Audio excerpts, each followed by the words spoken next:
আসসালামু আলাইকুম। দেশ কিংবা বিদেশ থেকে যারা আমার ভিডিওটি দেখতেছেন তাদের সবাইকে জানাচ্ছি আন্তরিক শুভেচ্ছা এবং অভিনন্দন। আশা করি আপনারা সবাই ভালো আছেন। আমিও ইনশাল্লাহ আপনাদের দোহায় ভালো আছি। কিছু গুরুত্বপূর্ণ কথা বলবো, একটু শুনবেন আপনারা দয়া করে। আমার দেশে এখন অনেক ধরনের প্রবলেম হচ্ছে, বিভিন্ন রাজনৈতিক সংকট, আর্থিক সংকট, সামাজিক সংকট। এই সংকটগুলি আসলে আমাদের হাতে গড়াই তৈরি। এই সংকটগুলি এমনি এমনি আসেনি। আমাদের কিছু ভুলের কারণে, আমাদের কিছু চলাফেরার কারণে এই সংকটগুলি এসেছে। অতএব আমরা ইচ্ছে করলে পারি এই সংকটগুলি কিছুটা হলেও নিরসন করা। যেমন আমরা যদি প্রত্যেকজনেই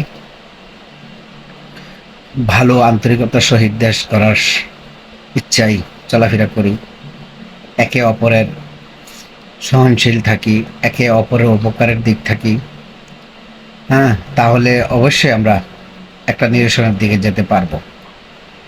কারণ আপনার পাশে আমার পাশে অনেক ছেলে মেয়ে সমস্যায় জর্জরিত, তাদেরকে উপদেশ দেওয়া, তাদেরকে ভালোভাবে বলা, ভালোভাবে চলার পরামর্শ দেওয়া, এই সমস্ত কাজগুলি, ছোট ছোট কাজগুলি যদি আমরা করতে পারি তাহলে অনেকটাই নিরসন হবে।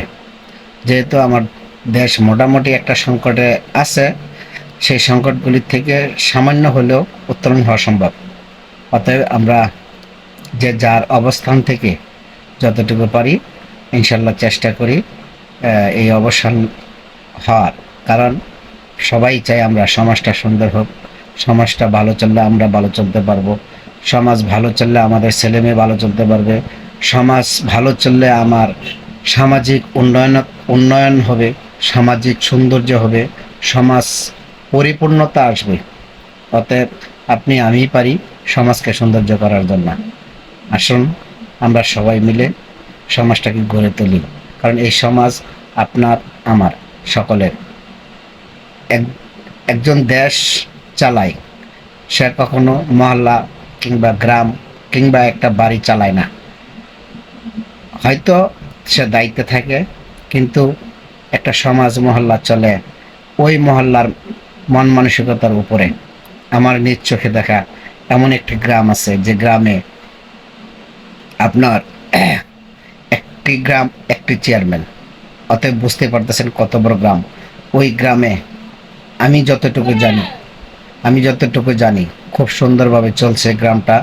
সামাজিক এত উন্নয়ন, এত ভালো ব্যবহার, আচার আচরণ, তারা সামাজিকভাবে বিচার আচার শেষ করতে পারে, নিষ্পত্তি করতে পারে, মামলা মোকদ্দমায় যেতে দেয় না। হ্যাঁ, তো এরকমভাবে যদি চেষ্টা করা হয় তাহলে অবশ্যই আমরা সাফল্য অর্জন করতে পারবো। আমার খুব মুগ্ধ হয়েছে ওই গ্রামটা দেখে। তাদের ছোটোখাটো যে বিচার আচার বা সামাজিক সমস্যা, পারিবারিক সমস্যা, ওরা নিজেরাই সমাধান করে নেয়, কখনো আদালত প্রাঙ্গণে যেতে হয় না।